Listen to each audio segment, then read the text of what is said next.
नमस्कार, स्वागत आहे तुमचं शेगाव सिरीजच्या पार्ट 3 मध्ये। आज आपण शेगावमधील अजून एक खास ठिकाण पाहणार आहोत। सो व्हिडिओ शेवटपर्यंत नक्की बघा। कारण जेवण आम्ही निघालो आणि बाहेर मस्त पावसाचं वातावरण होतं। पावसातच आम्ही थोडं थांबून चहाचा आस्वाद घेतला।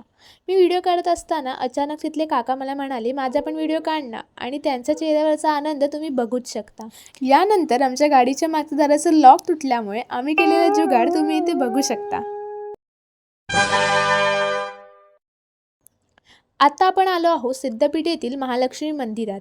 मंदिरात पाऊल टाकल्याबरोबरच एक वेगळी शांती आणि प्रसन्नता अनुभवायला मिळते। इथे सरळ जातात सर्वप्रथम कालभैरवनाथांचे दर्शन होते आणि मग पुढे मुख्य महालक्ष्मी मातेच्या सुंदर मूर्तीचे दर्शन घेता येते। मूर्ती अतिशय सुंदर, आकर्षक आणि भव्य आहे।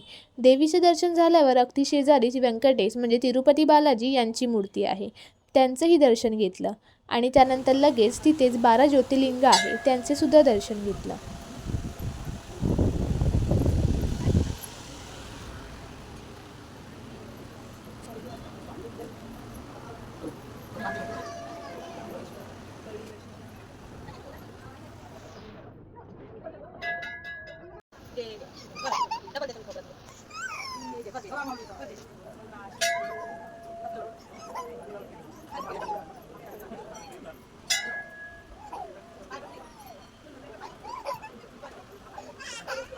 त्याच्या बाहेरच गजानन महाराजांची आणि सोबत आदियोगी यांची प्रतिमा होती। तिथे आम्ही खूप सारे फोटोज काढले। दर्शन झाल्यावर तिथून आम्ही थेट भक्तनिवासला पोहोचलो। तोपर्यंत रात्र झाली होती, म्हणून आम्ही कुपन घेऊन गरमागरम जेवण केलं आणि लगेच झोपलो। The next day. सकाळी आम्ही लवकर उठलो, मंदिरात जाऊन दर्शन घेतलं। आम्हाला सकाळी काकड आरती शेवटची भेटली, पण तरी आम्ही पुढची 7 वाजताची आरती करून परत भक्तनिवासला आलो आणि येताना गुळाचा चहा देखील घेतला। कारण मागच्या 2 दिवसाच्या प्रवासामुळे आम्ही सगळेच थोडे थकलो होतो, त्यामुळे थोडा आराम केला।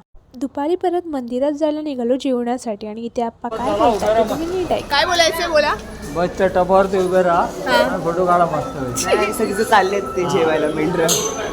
तुम्ही बघू शकता, रविवार असल्यामुळे आणि सुट्टी असल्यामुळे खूप जास्त गर्दी होती। जवळपास 1.5-2 तास आम्ही लाईनमध्ये होतो। शेवटी प्रसादालयात पोहोचून गरमागरम जेवण केलं। संध्याकाळी थोडं रिलॅक्स झाल्यावर आम्ही एक रील शूट केली, ती मी आधीच अपलोड केली आहे। जर तुम्ही बघितली नसेल तर डिस्क्रिप्शनमध्ये लिंक आहे, जाऊन नक्की बघा। आणि हो, तुम्हाला या रील्सचा BTS पाहायचा असेल तर कमेंट करा BTS। आता पुढचा आणि शेवटचा पार्ट 4 लवकरच येणार आहे, सो स्टे ट्यून। तोपर्यंत व्हिडिओला लाईक करा, शेअर करा आणि चॅनलला सबस्क्राईब करायला अजिबात विसरू नका। Okay, bye.